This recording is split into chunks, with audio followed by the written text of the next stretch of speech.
It is said that there is always a distance of two fingers between the Jivatma and the Paramatma, which can never be completed. Two finger gap. And what is the story behind it? It's called the Damodar Leela. Lakshmi, it is believed, for the last thousands of years, is sitting on the border of Vrindavan doing tapasya to be allowed to enter. She's not allowed to enter. When Uddhav is going to find her house, he is told, go by this stream. It will lead you to her house. And he said, what is this stream? He said, these are the tears of Radha. If you see in the temples, especially in ISKCON temples, there will be two gopis on two sides of Radha Krishna. And those are Lalita and Vishakha, always. On Radha's side, always Lalita will be there. And on Krishna's side, Vishakha will be there.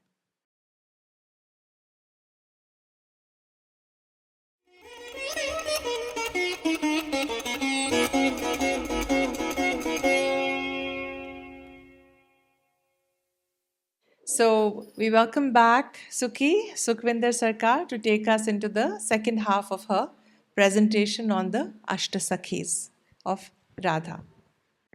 We dive deep, we immersed ourselves in the rasa of Vrindavan in the morning. And this piece of land, that is, the size of Vrindavan is 84 kosha. And during the month of Kartik, there is millions of people who visit Vrindavan, and they do that entire Vrindavan Dham place, they do the parikrama walking. So it's a very huge thing that happens over a period of 1 month. And I think yesterday day before we had this session where we were talking about the Kritikas and about Kartik and his auspiciousness. So I was thinking, oh yes, Kartik Mahina is the most auspicious. There is this Chaturmas that happens in India every year. That is the 4 months of very deep austerity.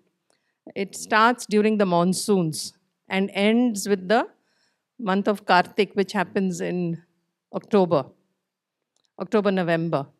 So these are the 4 months where in olden times, there used to be so much rain and people used to travel by foot.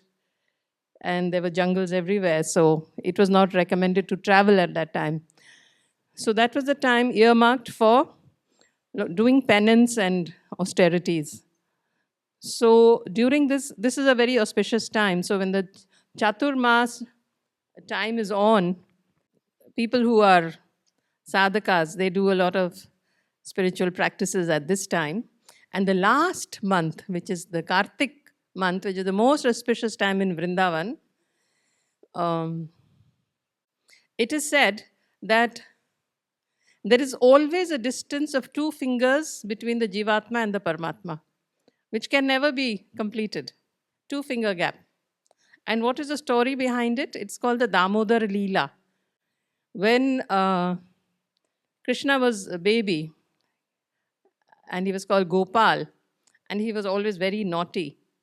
And one day he broke his mother's milk pot in anger because she put him down from her lap and went running because the milk was boiling. And he said, you leave me for the milk? And he broke that pot. And she got very angry with him.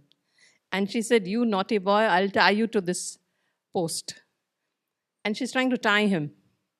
Every time she would tie him, the thread, the cord with which she was tying, would be short by 2 fingers. She couldn't tie him. Then she would go and find another one, tie it with that, and again she would try to tie him, again 2 fingers. So she was trying so desperately, and ultimately she got so fed up, she took off her ribbon from her hair, and she was trying to tie him. And he saw that his mother is so agitated, and she's perspiring, and she's wanting to do this. So out of love for her, he said, all right, I'll let you tie me. Because she is in the Leela. So in Vrindavan, they don't have the bhav, he's the Almighty Paramatma. He's my son. That's the bhav. That Leela happened during the Kartik month. So it is believed that at this time, that gap of two fingers is bridged and you can unite with the Lord. So that is why thousands, you can't walk on the streets of Vrindavan at that time. I was there this time and it's unbelievable what happens in Vrindavan at this time. So that's a little Leela there. So we were talking about the Rasa dance and that how many millions of gopis there are in Vrindavan. It's a celestial place. It's not a physical place, like I was saying. Mahamaya doesn't exist in Vrindavan. It's totally transcendental and divine. So there is this place called Golak Vrindavan in the skies, in the heavens. So there are many, Siddhalok and this lok, Brahmalok, Vishnu lok. And above that, at the top of it all, is Golak Vrindavan. And that energy manifests in the earthly Vrindavan. And so Mahamaya is not there, but Yogamaya is there. So, like I was saying, the Jivatma, Mahamaya, and Paramatma, the Jiva, who we are, the humans are the Jivatma, we are in the middle. One side is Paramatma, one side is the energy of the material world. And we have all turned towards this side. That is why we are here. And we are not in Golok Vrindavan, because we forgot. The whole story is about forgetting, and then the remembering begins to happen. Oh, there was something I forgot. I don't belong here. How many of us long to go home where we belong? No? It's such a deep yearning, that longing in our hearts. Why is it there? Because something in us remembers. So this is a journey of remembering. So coming back to the gopis, who are not these illiterate milkmaids that we believe they are, that is what we learnt in the morning. So there are 5 groups of gopis. So gopi, also another meaning of that word gopi is gopan, the secret Antaranga Leela. They participate, whatever they do is very secret. It is not known in the world outside. How many of us knew about these things? We don't know about these things.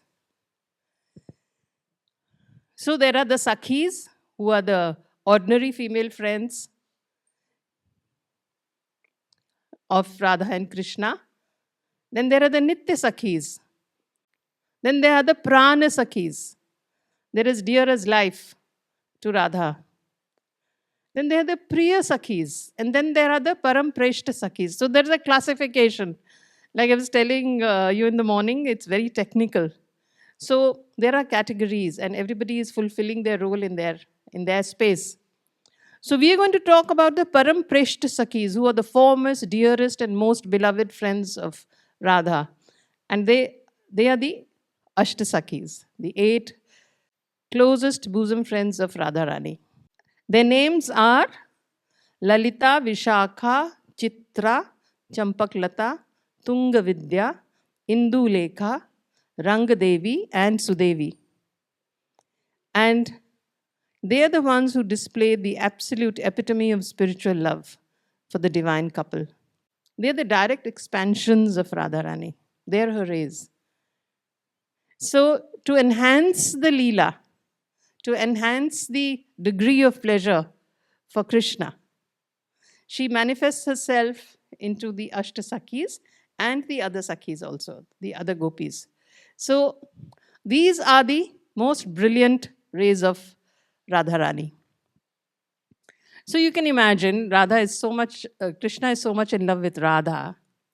And she thinks, if there were more of me, he would have more fun, no? Double, triple, 4 times. So though she exhibits what is called man, which is the, spiritual sulking. and she turns away from him and she gets angry with him and she fights for him. In her heart, she wants this experience that she has for all the women in the world.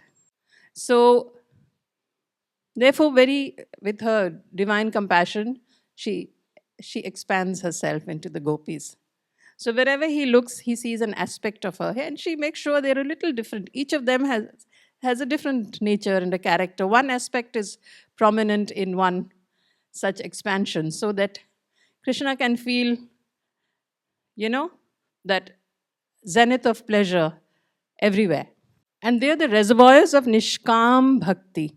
So we were also discussing about karma. Was it yesterday? Desire. In the earthly world, it's a very bad word. No, calm. It's the cause of all your sorrows. It's the cause of all your. This word desire. In the Rig Veda, there is one sukta called the Sudhya Sukta, which states that creation was born out of desire. Initially, there was only one. And then the one got so bored. What does just one do? So that there was a stirring, a desire arose. So in the Rig Veda, it's a very beautiful poem. A desire arose in that one who was nothingness, neither up or down, neither wet nor dry, neither breathing nor non-breathing. So a desire to know itself. I want to experience myself. So from the desire, two were created. So desire is something we can't avoid. It's where we come from. It is how we choose to safeguard it and turn it towards the best prize, which is Krishna. Like if your desires, we all want our desires fulfilled, but if you can have your desire fulfilled to its zenith, then that is what happens here. The difference why they are the Parampreshta Sakhis is because they don't have any desire for themselves. The only one desire is to please the divine couple. How can I make Radha happy? How can I make Krishna happy? How can I get them two together so that I can experience pleasure in my body? It's an amazing space. Everybody is wanting to enhance the pleasure of the other. Radha wants to expand the pleasure of the gopis also. Let them also experience what I am experiencing. And they are wanting to serve the couple so that they get pleasure, and if they get pleasure, then we get pleasure. It's like that. Everybody is involved in this beautiful, selfless, nishkam, which is desireless, causeless love. It's very difficult. In the material world, it doesn't work like that. So they are the ultimate gurus of prema, of love. May we bow to them and may their grace be bestowed on us. So they are the, rati is another word for desire. So there are many types of ratis, desires. There is a desire, even in relation to Krishna, there are three types of desires. One is a desire where you want to experience him. Oh, it would be so nice if he and I had an affair. He's so handsome, so good looking. Kubja, the desire of Kubja in Mathura. She was this bent woman who used to make sandal paste for Kamsa, the king. And one day she saw Krishna on the road. And she was carrying the sandalwood paste for the king. But when she saw him, she was all bent and crooked. Her body was hunched. But when she saw him, she fell immediately in love with him. My God, who's this handsome boy? And she immediately took that paste and put it on his foot. And he touched her and she became all right. And it is believed that in the Ram's Leela, she was Shrupnaka. There is a belief that in this life, like he had promised everybody who had a carnal desire for him, let me come back in the next life. I'll take care of all your needs. Not in this life. So even Shrupnaga, who comes back at Kubja, was able to consort with him. But this is Sadharan Rati. It rises and it falls. Then there is the Samanjas Rati.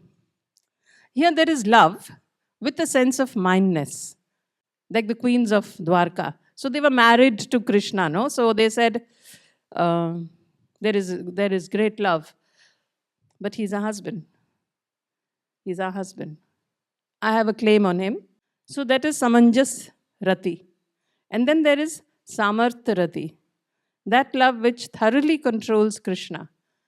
He is absolutely, nothing can control Krishna, but these illiterate milkmaids of Vrindavan, they have him, he is the one who holds a Sudarshan Chakra, no? And he can chop off everybody's head. But in their little fingers, they are making him dance. They have so much power. And they completely and thoroughly control Krishna due to their undivided, causeless nature of their love. It goes beyond every boundary of social restrictions and religious principles. No, we had that discussion.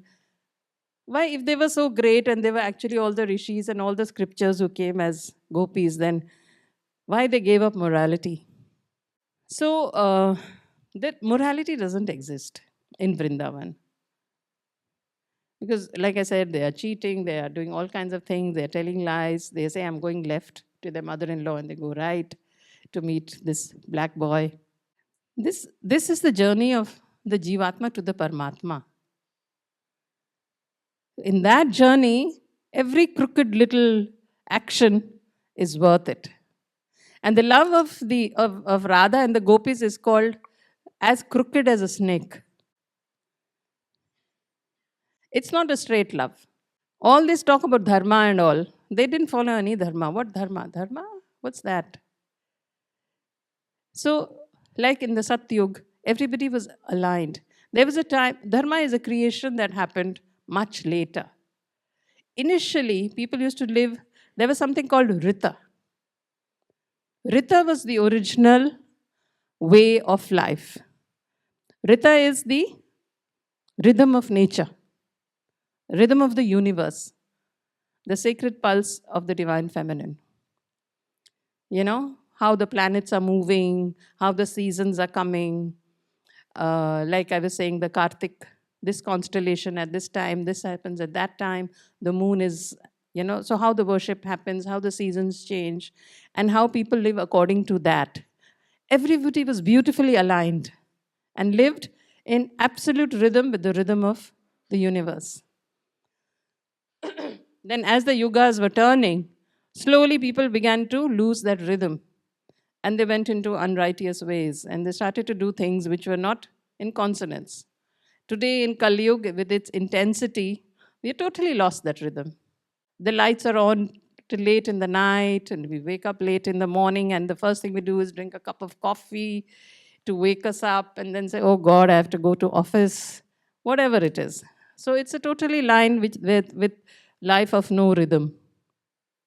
So because of that, a system had to be created, and that system is dharma. In the battlefield of Kurukshetra, Krishna gave that whole discourse about dharma. But you don't need it when people are living. So these in Vrindavan exists in a state of purity. You don't need stuff like that. You don't need rules and regulations. So if you say, oh, you unchaste woman, you have left your husband a note and you are consorting with another man outside in the forest. How unchaste is that? So why would she, who has an opportunity to unite with Paramatma, give it up for another Jivatma? It doesn't make sense. This is a very individual, personal journey, and those who know, they know. So they are the possessors of Samartha Rati, which is very, very, very precious and very, very difficult and very rare. No matter how much we try, it's not possible for us to hold this Rati. When I used to be with my guru in the ashram, all of us were wholeheartedly serving him. But then, if he laughed and spoke with some other woman and clapped his hands and said, ha ha ha, so something would happen to me. Why is smiling at her so much. He never even looked at me today. And here I am doing work all day and slaving for him, and he's not even looking at me. So, in a flash, all that rati is out of the window. I do for you, so you must do for me.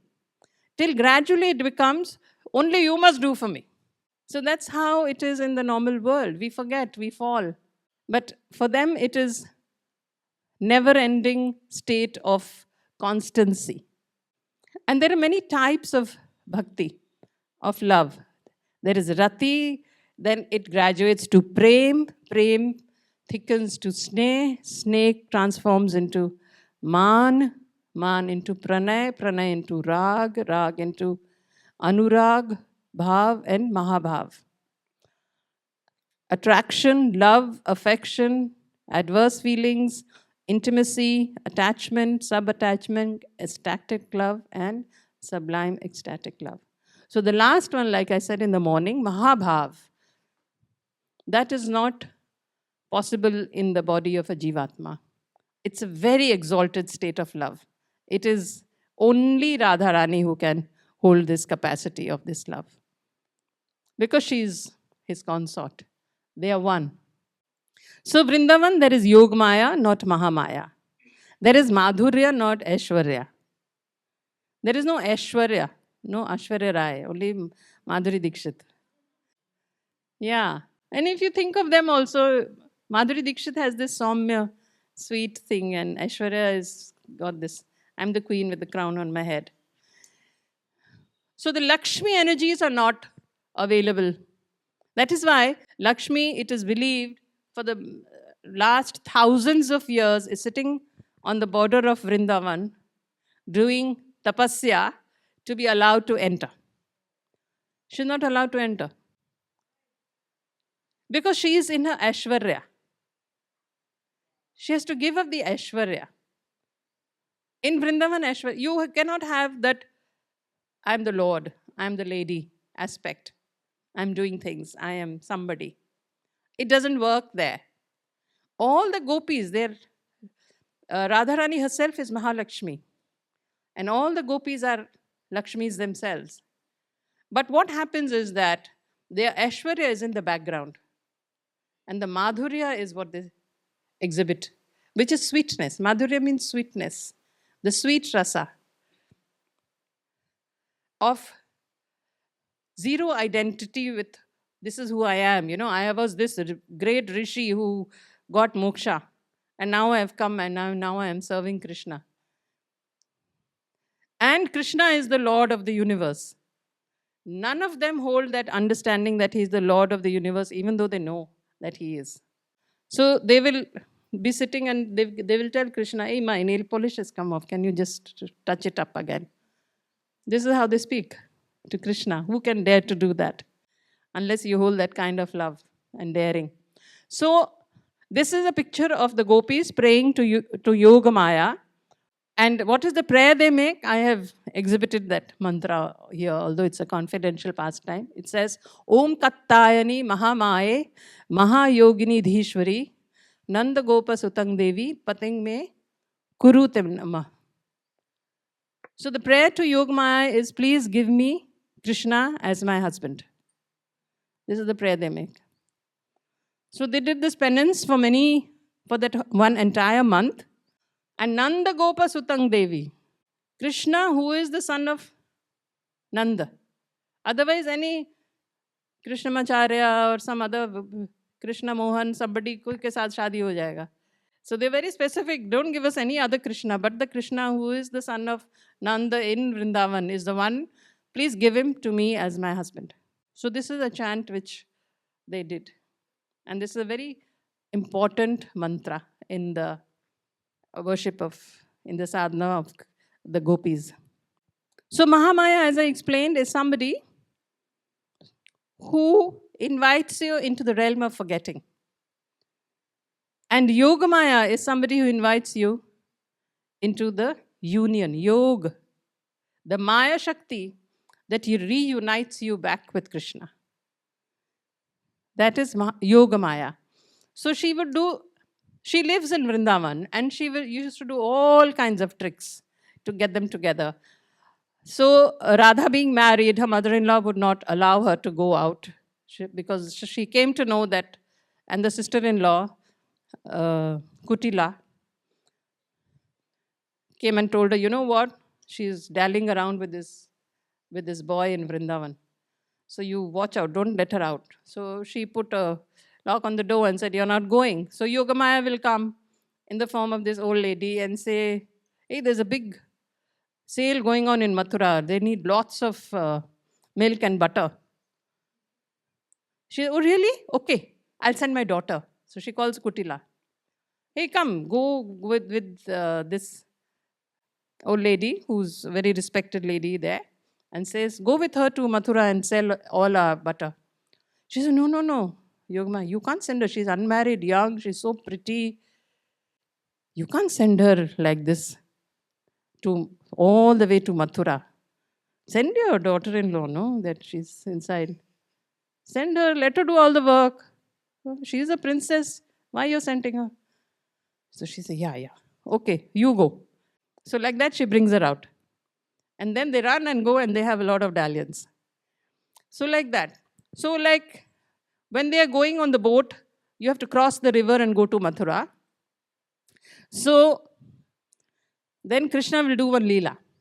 He will, this beautiful boat, he'll stand there as the boatman and says, I'm the boatman here. You can't enter my boat. They say, why? Who the hell are you? We've never seen you around. So he said, yeah, but now it is my time and you can't enter my boat. I have some conditions. So they said, what are your conditions? He said that you have to pay for your ride. So they said, okay, how much? Somebody said, mere pas 4 आना hai, 4 annas. Oh, that's not enough. Then they said, okay, 8 annas I can give you. No, won't do. It's a very special boat. Can you see all the parasols and the decorations here? It's very special. So they said, okay, 12 anna. So he says, na, na, na, na. 16 आना दोगे तब उठ सकते हो. 16 आना is 1 rupee. Yeah. And 16 आना also means the completion. All. You have to give your everything. Yeah. To get on my boat, you have to give me 16 आना. Such a beautiful story. It says, unless you give your all to me, I'm not taking you on my boat. Can you give everything? Then they finally have a discussion among themselves. They go into a huddle and then they say, "Theek hai na, de dete hain." So they say, okay, we'll give you 16 आना. Then they start to get it. He said, oh, not so soon. I have to weigh your butter. They say, why you have to weigh? So they say, no, it has to be of a particular weight only then. So they say, what is that weight you want? So he says, it has to be ek man. 1 man. Man is a measurement of weight. And man also means mind. So he said, unless your goods are ek man, you're not getting onto my boat. Which means, unless you are having that single focused mind, you're not getting on my boat. So these are these beautiful stories which are there. So then finally all the negotiations happen and then they are on the boat. But Radharani has a veil. He can't see her face. So he's very unhappy. What's the point of it all? All this I did, and now I can't even see her face. So then he tells Yogamaya, who's sitting there, do something, no? So she says, okay, they have an exchange. Then she creates this big wind and her veil goes flying off.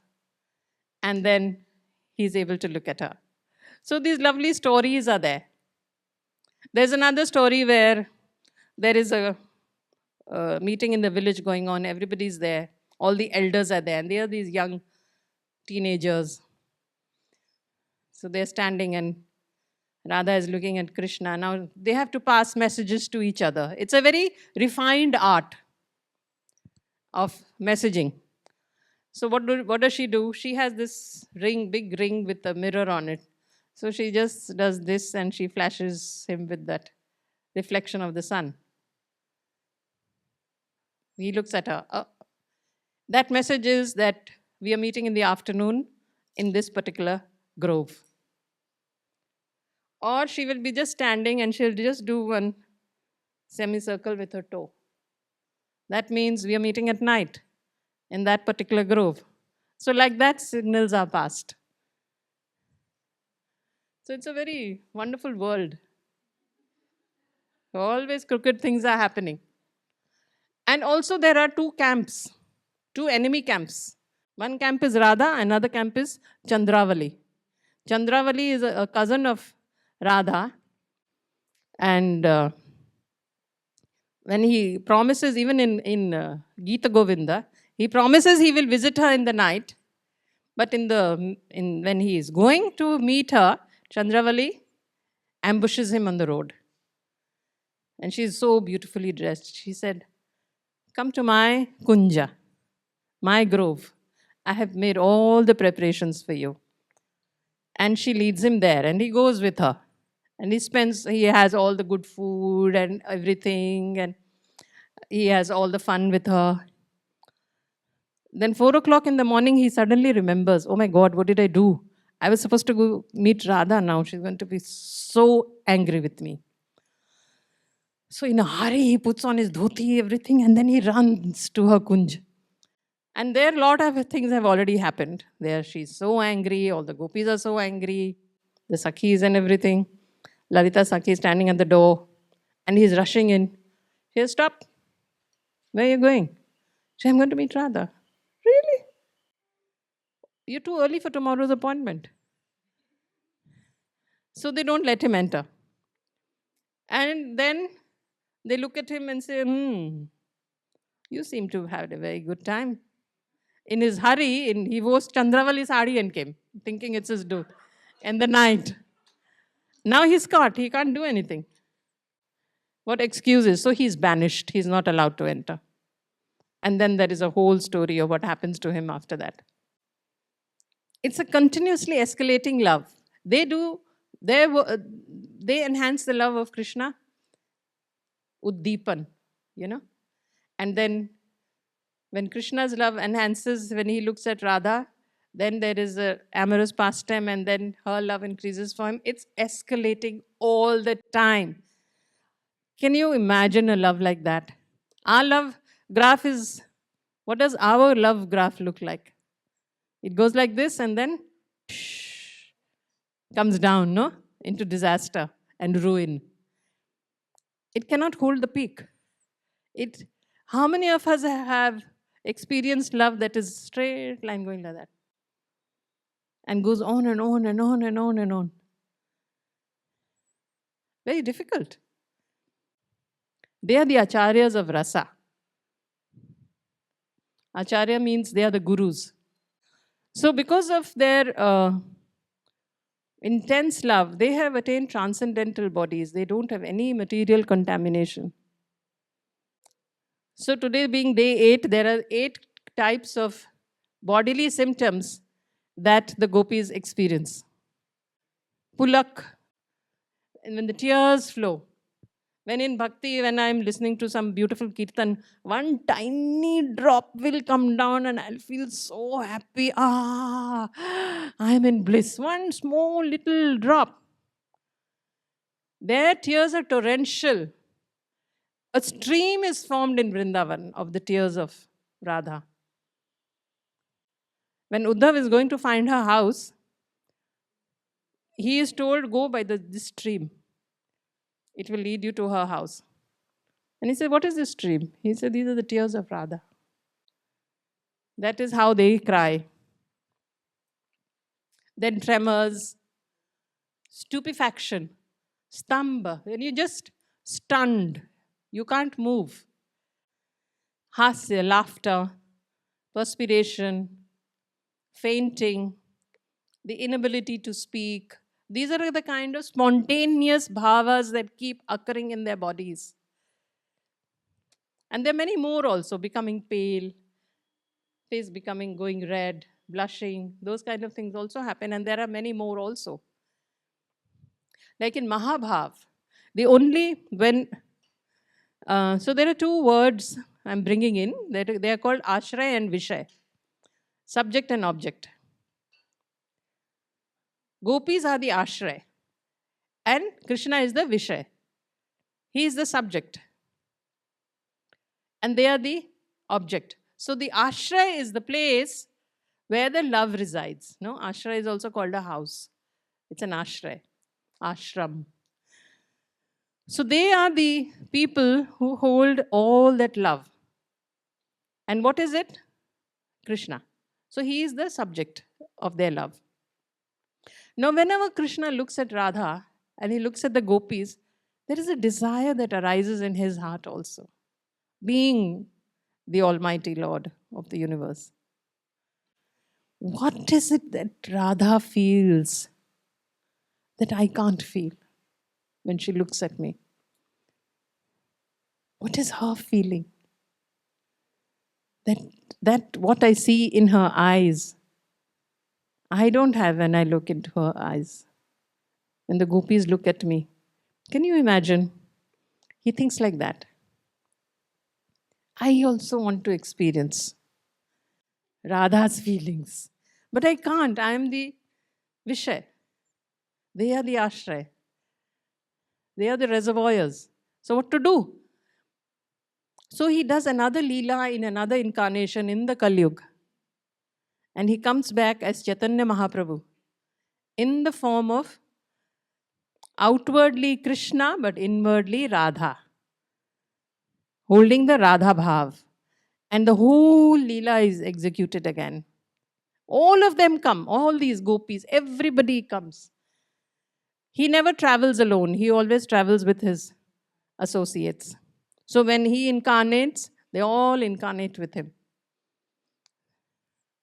So when Mahaprabhu, Chaitanya Mahaprabhu used to experience Mahabhav, it is unspeakable. His limbs, all the joints in his body, they would open. He would be lying unconscious, all the limbs would open. So he was a very tall man, but he would become very elongated. And he would be unconscious because all the joints of his body have opened. That was the intensity. And then all his associates had to sing Kirtan and Naam to him, and gradually his body would start coming back. That was the Mahabhava of Radha. Another was when he would feel separation from Krishna, when Radha felt separation, then her joints would open up. When she felt him inside her heart, her body would contract and become like a tortoise. Just like a tortoise, it becomes small, trying to find him inside. These are not humanly possible. Only Chaitanya Mahaprabhu exhibited these symptoms. So we know, we have that record. So, Shikshashtakam, which is the 8 stanzas, the only writing of Chaitanya Mahaprabhu. There is no other writing which is written personally by him. And in the 8th stanza, he says, whether he embraces me as a devotee of his feet or not, whether he appears before me or not, whether he accepts me as his own or not, the naughty Sri Krishna is my Lord and no one else. So this is the Parakiya Bhav epitome. Now we come to the 8 Sakhis, Lalita Sakhi. Look at her, how beautiful she is. She is the leader. She is the first Ashtasakhi, the primary Ashtasakhi. She is the Param Guru in Vrindavan. She is 27 days older than Radha. Even though she is a confidant of the divine couple, she is more inclined towards Radha. So there are 2 types of variations here. There are some gopis who are more inclined towards Krishna, and there are some who are more inclined towards Radha. So the one who are more inclined towards Radha will be, siding with her in her quarrels. And those inclined towards Krishna will be siding with him. And there are some who are in between. So there are a lot of things going on in Vrindavan. She is Khandita, with a contrary and hot-tempered nature. And she frequently retorts outrageously to increase the intensity of loving affairs between the divine couple. So she's hot-tempered. Yesterday we were talking about the fierce goddesses. Oh boy, these women can be very fierce. And Lalita is an example of, she has a fiery personality. And she can scold Krishna and he will be standing like this when she scolds him. She can scold Radha also. Why you're paying him so much importance? Why can't you ignore him? Just look the other way when he's trying to dilly-dally with you. Don't give yourself away so cheaply. She'll scold Radha also. She has a bright yellow complexion. She wears garments the color of peacock feathers. She's an expert in arranging rendezvous of Radha and Krishna and their conjugal fights. She's brilliant in composing and understanding riddles. There are too many to list here. And her mother is Sharada Devi, father is Vishoka, and her husband is Bhairav. Who can console Radha when she is in pain? Who has the capacity? She is the Alladini Shakti herself. Only the Sakhis can do that. Only the Parampreshta, like Lalita, Vishakha, these are the ones who can console Radha. They have that capacity. Alladini Allad. Allad is the pleasure potency. All the pleasure in the world comes from her. All the love in the world comes from her. So Vishakha Sakhi was born almost at the same time as Radha and same day.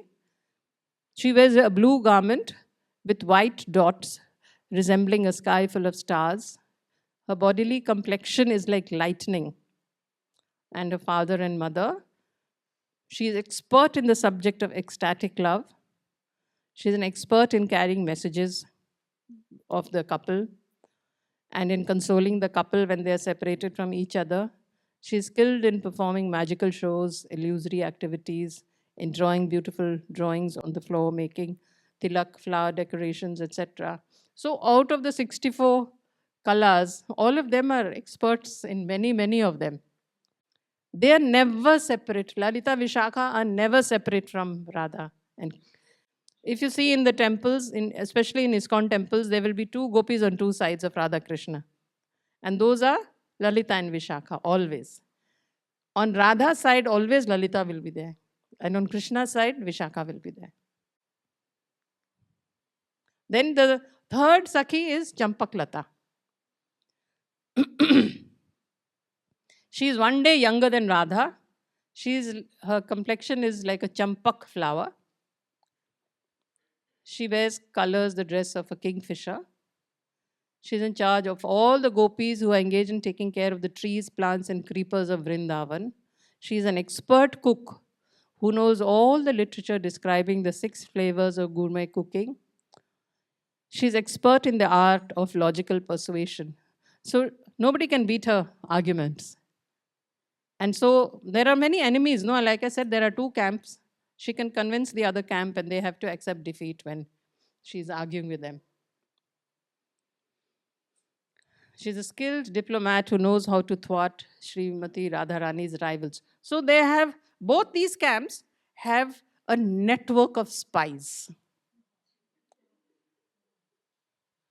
And they are called dutis. And they are always knowing where Krishna is going, who he is meeting, what he is doing, what time appointment is given to which girl, in which place. So if they are rival camp, then they will try to thwart him and do other things. So they're very busy people there. She is a Vasaka Sajja Naika. Her nature is Vam Madhya, and her seva is to offer jewel necklaces and a fan with a chamar. Chamar is that whisk, no? That is the seva she does when they are sitting together. So all of them have a particular nature. Like her nature is Vam Madhya, which means to the left, but not too much to the left, more towards the center. Then the third one is Chitra. She's 26 days older than Radha. She knows many languages. She can know the taste of food just by looking at it. Oh, there's less salt in this. You can't serve this to Krishna. And she knows how to make many beverages. She can play music on pots filled with water. She knows astronomy, astrology, and she knows everything about botany. So, lots of kalas. These are just few of them. we come to the fifth one, Tunga Vidya Sakhi. She is the Acharya of Rasa Shastra, Niti Shastra, dance, drama, literature. So when you see the gopis, one of them is sitting with this big sitar or whatever, that is will be Tunga Vidya. She's an expert musician and singer. But the best singer of all is Lalita Sakhi. Lalita Sakhi incarnated as Haridas Prabhu in Vrindavan. He was the guru of Tansen and Baiju Bavra, Haridas Thakur. So his temple is there in Nidhuvan in Vrindavan. And it is because of his sadhana and his tapasya that the Banke Bihari deity emerged from the earth. That Banke Bihari deity is the most famous temple in Vrindavan today. And in his temple, the Ras Leela happens still today every day at night. After 8 o'clock, nobody is allowed to stay there. You have to leave the place because you cannot witness that. I have seen with my own eyes, it's filled with monkeys, no, Vrindavan. As soon as it is 8 o'clock, all the monkeys, hundreds of them, they leave that place. I've seen them come out of the temple. No being can be there. If somebody tries to, I'll watch the Ras Leela in the night, then it has happened a few times, but they either become deranged or they are found dead in the morning because you can't contain that energy. So they're very strict about it. Nobody can stay there. All the shrubs which are there, it's filled with shrubs. It's unbelievable. I wish I had shown a picture to you. All the shrubs, they are maybe of this height. Their branches are coming down, touching the earth, the dust of Vrindavan. You will not find such trees anyway. All the branches are going downwards. And the limbs, they're very old. Thousands of years old, those shrubs. And they really look like the bodies of gopis. So they are not allowed to be touched because they are the gopis. Then the sixth one is Indulekha. She's 3 days younger. She has a lemon yellow complexion. She wears garments the color of a pomegranate flower. Her nature is Vama Prakhar, contrary and hot-tempered. She's skilled in Naga Shastra and palmistry and chanting mantras. Here are Tunga Vidya and Indulekha Sakhis. They are guarding the kunja when the divine couple is meeting. Nobody is allowed. So once what happened, when Radha goes to meet Krishna in the jungle, her sister-in-law, Kutila, mother-in-law is Jatila, and sister-in-law is called Kutila. And her husband's name is Ayan. She runs to Ayan and says, I was telling you, there's something going on with your wife and that boy. Come, I've seen her going into the forest. Come, I'll give you proof today. So she takes him to where she thinks Radha has gone to meet him. And she has gone to meet him. And Krishna is there. And they're having a meeting. And as she approaches, she is just about to pounce on them, that Krishna comes to know. Yogamaya transmits a very urgent SOS to him. Danger, danger, danger, danger. And she has told her mother-in-law she's going to the temple to worship the goddess. And she's carrying all those things. So when he hears, he can almost hear the footsteps. So when they both come, her husband Ayan finds that she's worshipping Kali. Kali is standing like this and she's offering flowers. So Krishna immediately transforms into Kali. And he says, see, you're always after my wife. Look how powerful she is. She can never do anything wrong. Stop being after her. So all the efforts of Kutila are foiled. So Krishna and Kali, there's a very interesting thing that goes on between the two of them. He takes on the form of Kali also. So Krishna and Kali are And see, Krishna, Kali, they are both black. There is something going on there. The seventh Sakhi is Rangadevi. She loves to make jokes, funny jokes, and she's always getting them laughing. She knows how to start fires in winter and how to keep them cool in summer by offering sandalwood. And her bhav is Utkantita. That is a Naika who repeatedly glances down the path in anticipation. And the last is Sudevi Sakhi.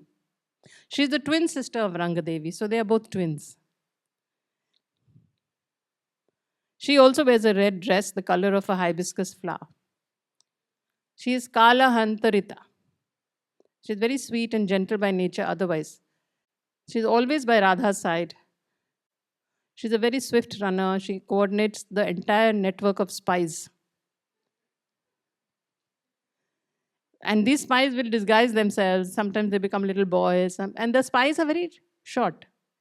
They're called manjaris. They are very short in height. Little girls. And they look like 10, 12-year-old. And they can enter everywhere, no, because they're small. Nobody notices them and they come back with a lot of information. She is skilled in training birds to talk and do tricks. She decorates Radharani's hair, her eye. She puts coal in the eyes and massages her. And she's an expert in handling boats. I mean, just look at this. From where to where the thing goes. So these are the Ashtasakhis. There's so many leelas about them. It's a very big study. Suki, question. The kalas, so 8 times 8 is 64, and Krishna is all about kalas, it seems to be. So, what is the symbolic meaning of these 8 sakhis, and how they're all associated with some kala? I mean, it's a mythic thing, isn't it? So, how do we understand this symbolically? So knowing their background, like who they are, the Nitya Sakhis, the eternally free souls. So the Nitya Siddhas were those who never entered the world of Maya. So they are extremely accomplished. And whether it is the rishis or the shrutis, I mean, what is it that they wouldn't know? The rishis are accomplished in so many things. They know music, they know astronomy, they know astrology, they know. Like one of the gopis, she is skilled in making glass vessels. So they have. So the thing is, what is being said here is that whatever gift I have, whatever skill I have, the ultimate fulfillment of that is when it is offered to Krishna, when it is offered to the divine. No? You have all these famous film stars. They're so talented, they're so beautiful. But are they offering their all to Krishna, or are they offering it for their own enjoyment? No? I want to be popular. I want to have 1 million followers. So it can go in that direction. What the gopis, it's a very deep science, and a lot of the Natya Shastra thing also comes in here. So they're Naikas. They're all Naikas. And the teaching is, think for a moment, you think about what is your skill, what is your gift, what is it that you're very good at doing.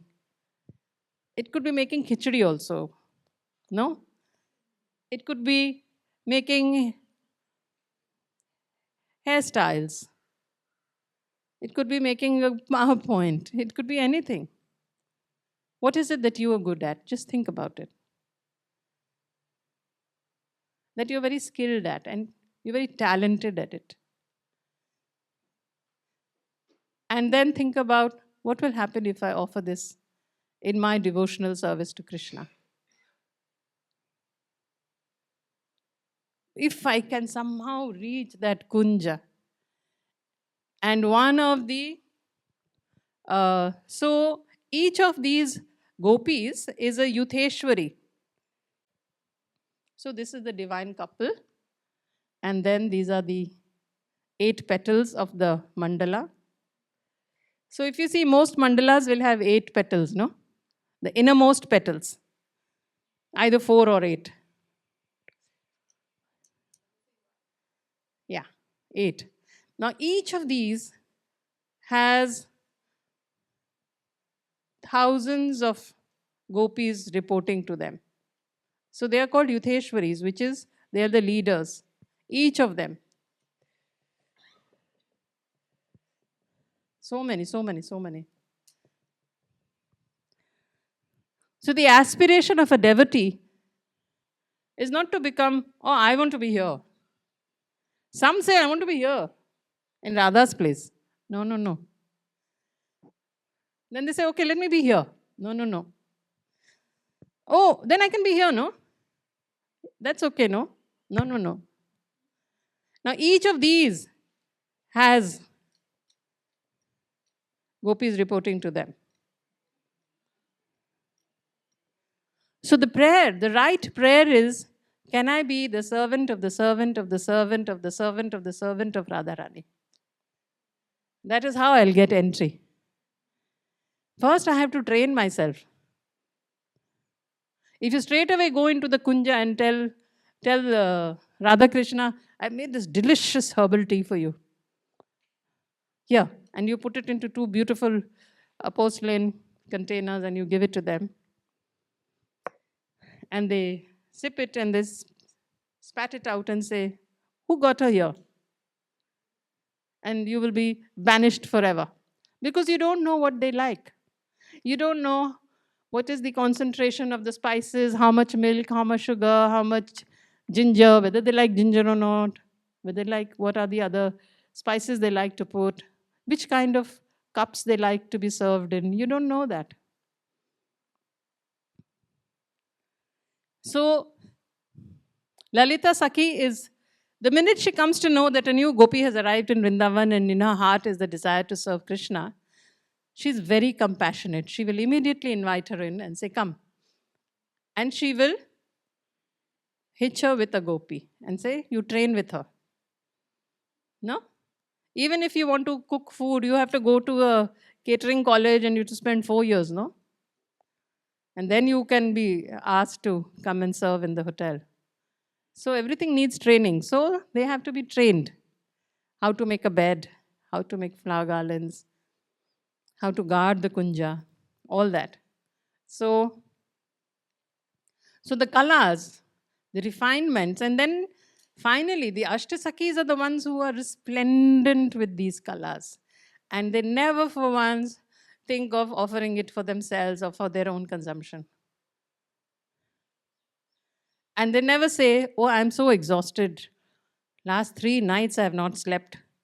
Hey, tell Radha Krishna, I'm not coming tonight. I have to wash my clothes. Not done that. And never. They are ever fresh. There is no tiredness in Vrindavan. How can you be when you're in such an exalted state all the time? So it's a very beautiful place. So to be the servant of the servant of the servant of the gopis. So chastity, morality, or shame is the last thing that is the last bastion of women. No? In patriarchy, if you want to control a woman, but she is very disobedient and she doesn't listen to you, there is one brahmastra that is used against her.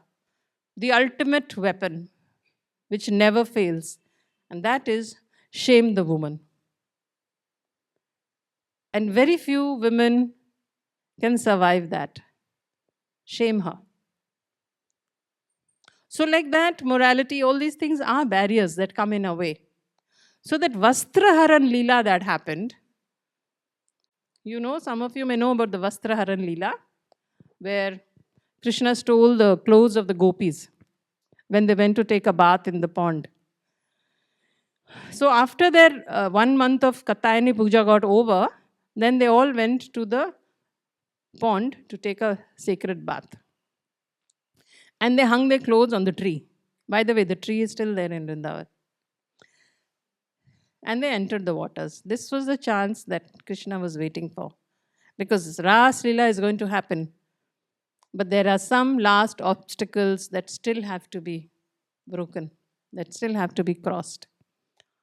So he goes and sits on the tree. He takes all those clothes and hangs them, goes on to the top of the tree and hangs them inaccessible place where they can't. And when they want to come out of the water, they can't find their clothes. And Krishna is sitting on the tree branch. And they feel so shy because they don't have any clothes. They said, "You scoundrel, what are you doing? Give us back our clothes, otherwise we'll report you to the king."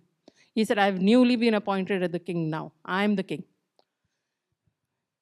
So they said, "What rubbish? And you have to pay me tax because you have entered the water without my permission." So they said, "No, there is no such tax. We don't know about these things. Yeah, you have to pay tax because you have entered the water. This is the caretaker of this water is a male figure, and you have entered naked and you have disrespected him. How did you enter naked into this water?" So finally, when their anger didn't work, then they start pleading, "Please, please, please, don't do this to us. How can we come out of the water now?" So he says, "Okay, you walk out and come to me, and I'll give it to you." So shame, that shyness, that lajja that they have, it is still a barrier between them and Krishna. So they start coming out, like this, all hiding themselves and coming. He says, "No, no, no, no. This is a punishment. You have to put your hand on your head and come." So in the end, they do that. So why do you think is he a voyeur? Is he a pervert to do these things? So when they could do that and they came, they're also very simple.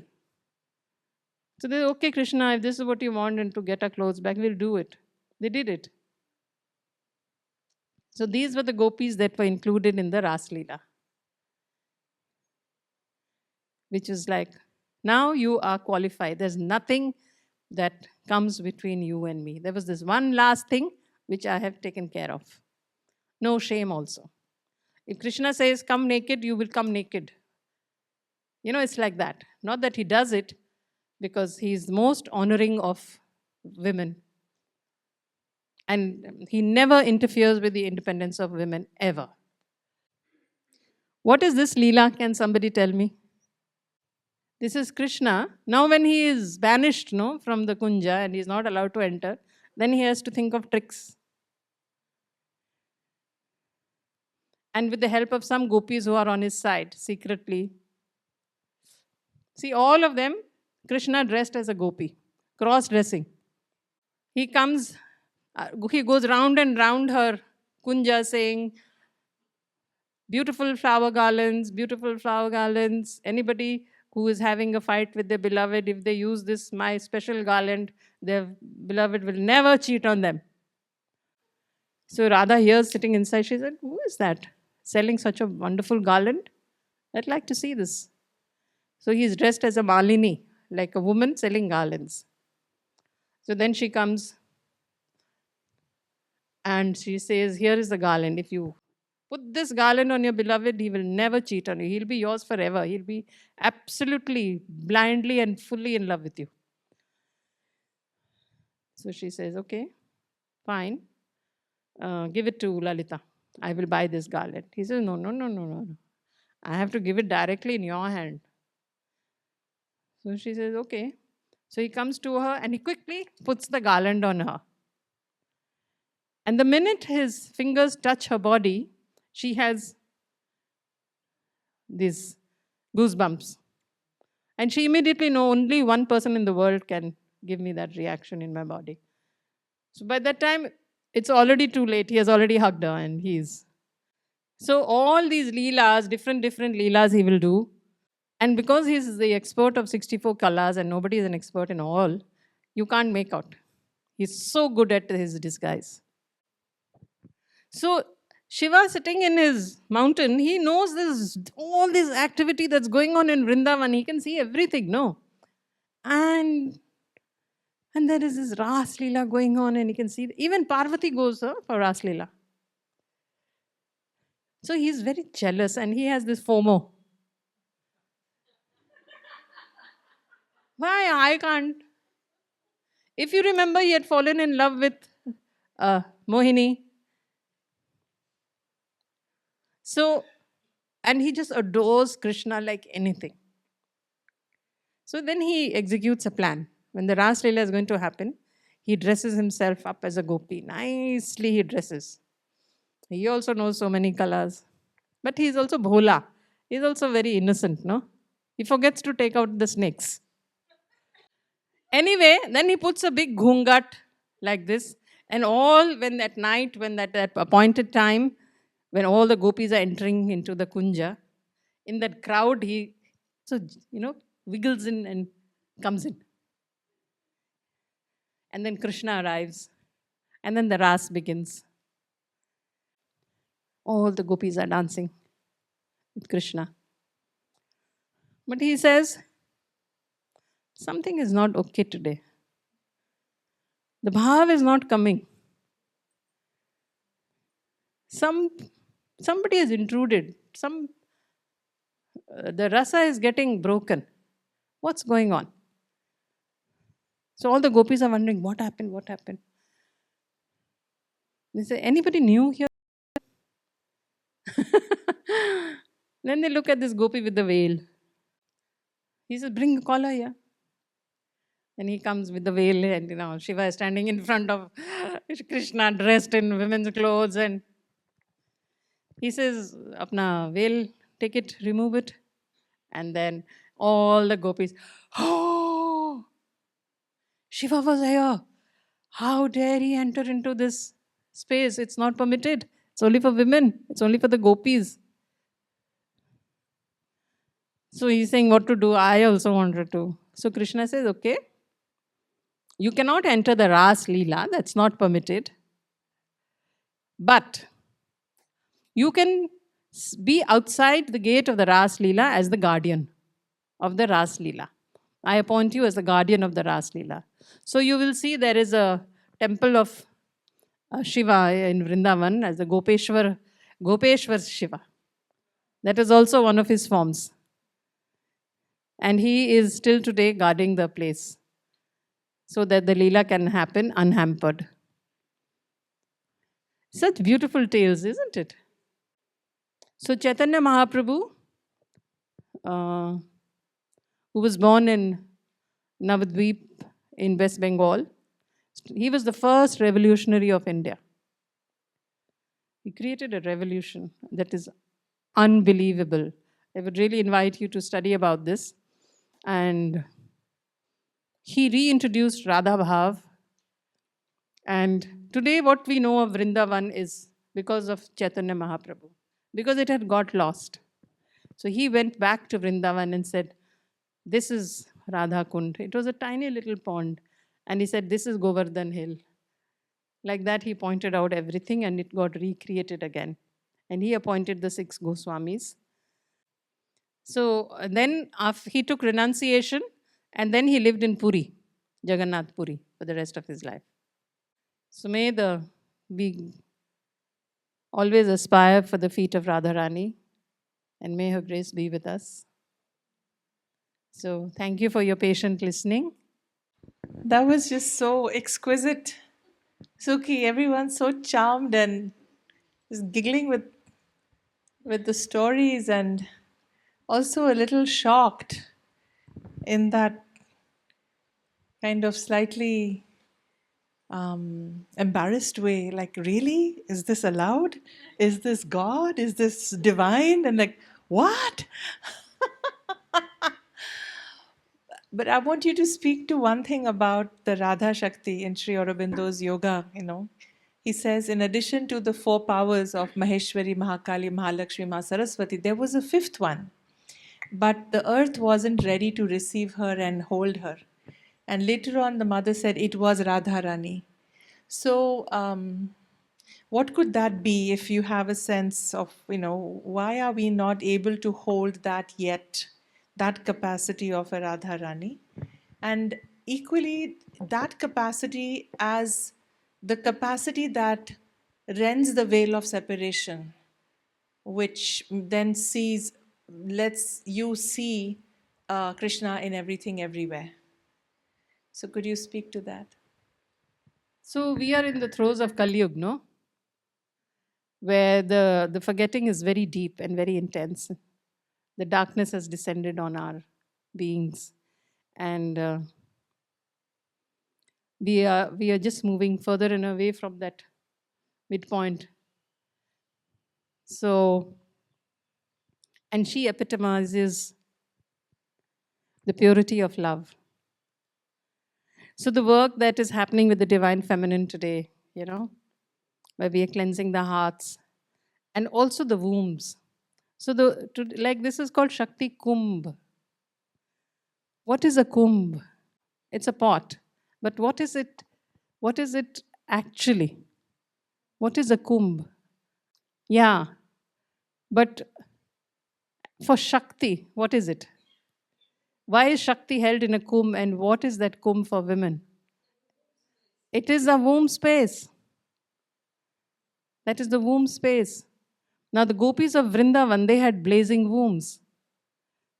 Their wombs were completely open, not only their hearts and their minds, but the wombs. Only then you can control the rasa, you can hold the rasa. The holding capacity is in our wombs, which we have lost. How many of us have a deep relationship, spiritual relationship with our wombs? Maybe if you're sitting here in this space, perhaps you do have. But women in the world, there is no connection at all. So 99.99% of women have no connection with their wombs.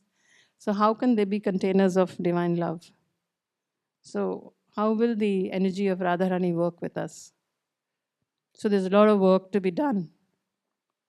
She's a very hidden energy in the Bhagavad Puran, which gives the entire story of Krishna. She's not even mentioned.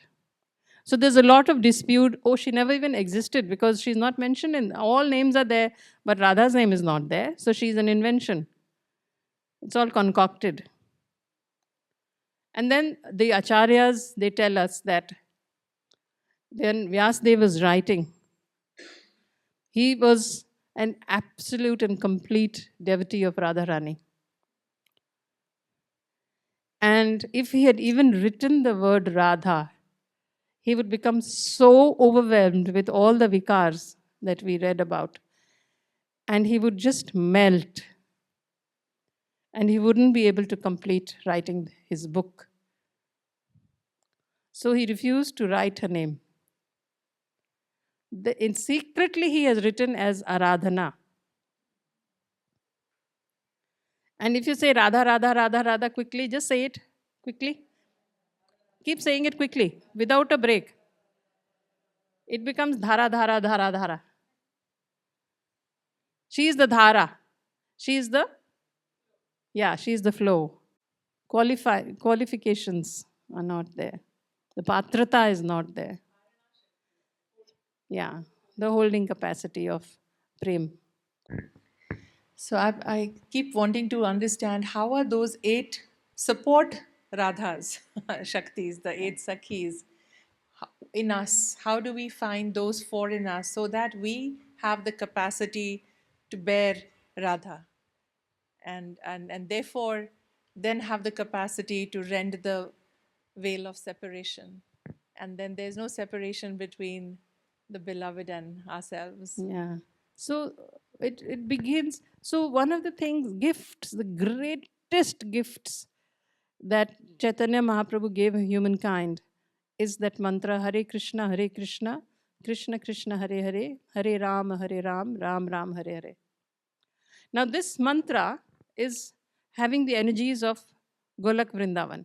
It is a transcendental chant. And once you start doing that chant, it will start transforming. And your remembering will go deeper. And it is like, it's like the chant will go like this. Like if you're incessantly chanting, it will start going up like a creeper till it reaches. Imagine how many chants you'll have to do to reach Golak Vrindavan, but it will reach there. like a creeper of devotion. And it will pierce through and go to Golak Vrindavan, and all that will start arriving into you. So your question, you have to begin at the edge, not at the center. Radha Shakti cannot be held by anyone other than Radha. But we can serve her. And like I said, she's very compassionate. She does all kinds of things to get Krishna to meet the gopis also. Like she disappeared from the Ras also. When the Ras was happening, she suddenly disappeared because she saw that he is there dancing with each of the gopis. He said, "This is just what I wanted. My wish is fulfilled. I'm not needed here." And she just disappeared. So she wants every gopi to experience the ecstasy that she has.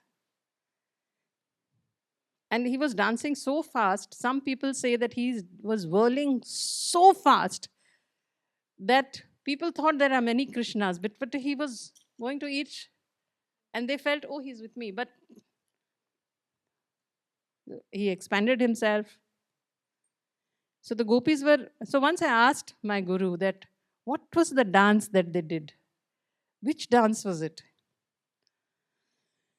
So he thought for a bit and he said it was like Mohiniyattam. And so Rangdevi, Sudevi, one of her characteristics is that she could whirl so fast when they were dancing. Because what is Radharani's favorite food, do you know? No, that is Krishna's.